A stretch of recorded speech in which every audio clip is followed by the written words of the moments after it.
Some Jews can be found in Africa, while others never left their homeland. We identified 7 of the largest Jewish groups across the world who have lived in a variety of countries throughout history, and we are going to rank them based on their ancient Israelite ancestry. Now you might learn about a special 3,000-year-old people, and this mysterious group might be the most Jewish of them all.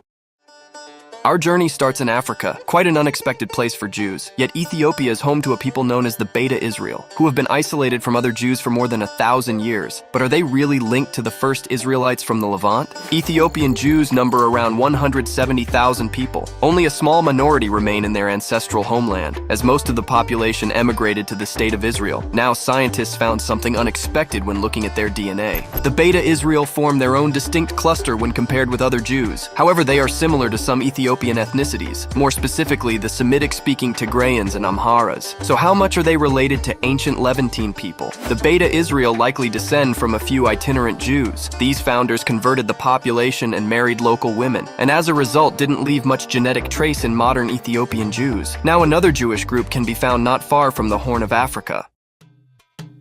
Yemen was home to one of the oldest Jewish communities, and probably the largest who doesn't have any ties to Europe. Yemenite Jews have lived in southern Arabia for many centuries, but these people, also known as the Taymanim, almost all left for other lands. Yemenite Jewish history started before the first millennium, yet it was brought to an abrupt end with the founding of Israel, as the Taymanim emigrated en masse to the newly created state. And DNA studies may explain why their traditions are so unique. The Taymanim form their own separate group in the Jewish world, since their genetic profile does not overlap with non-Yemenites, which is similar to what can be observed among Ethiopians. Now they might still resemble other Jews more than the Beta Israel do, although there is some genetic proximity with ancient Israelites, as a result of shared Middle Eastern ancestry between both groups. It seems that Yemenite Jews are not different from their host population, suggesting that they descend from Arabs who converted to Judaism.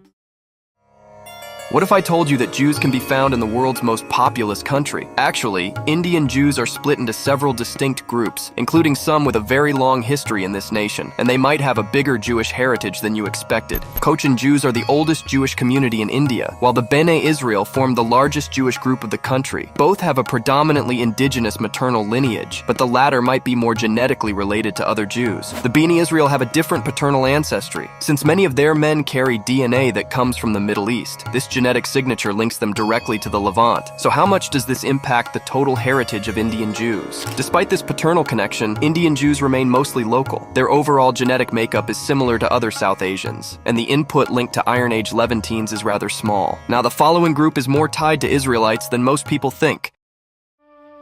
The Ashkenazim make up by far the biggest Jewish diaspora, constituting around 70% of the world's Jewish population. This community first appeared as a distinct group during medieval times, and you will be shocked by the European country they share the most with. Ashkenazi Jews started with a small number of Levantine founders, who mixed with local populations early on in their history, before establishing themselves in Central and then Eastern Europe. But the main source of their European ancestry is found southwards. Around half of Ashkenazi heritage comes from Europe, with most of it being tied to the southern part of the continent, especially to Italy where they settled during the Roman era, making them particularly close to some Mediterranean people. Ashkenazi Jews have a moderate amount of Israelite DNA, which is explained by roughly half of their ancestry being Levantine. This makes them very similar to people from Malta or Sicily. Now they resemble a Jewish group who lived in another part of Europe.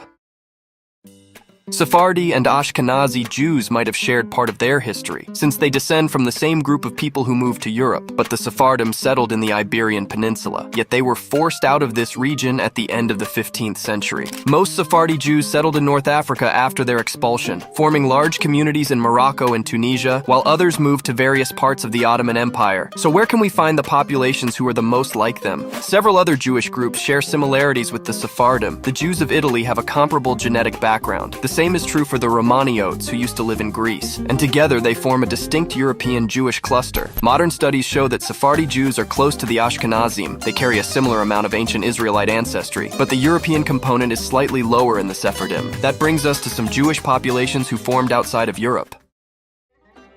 Mizrahim is a relatively new subdivision in the Jewish world. This term was coined when the State of Israel was established, as a way to group the so-called Eastern Jews who didn't come from Europe, and they went on to form a major part of the Hebrew nation. Half of Jewish Israelis identify as Sephardi or Mizrahi, as there is some overlap between the two classifications, but the latter mostly refers to Middle Eastern and Central Asian Jews. Now, the different cultures inside of this group are still very distinct. This classification includes diverse independent groupings, such as Mountain Jews from the Caucasus or the Persian-speaking Bukharian Jews, and groups who lived closer to Israel and Syria or Iraq. So what does the genetic makeup of these people look like? Their Israelite heritage can range from moderate to high, and will vary from one community to another, with the rest of their ancestry coming from local Middle Easterners. Now let's look at a group that might be the most ancient of them all.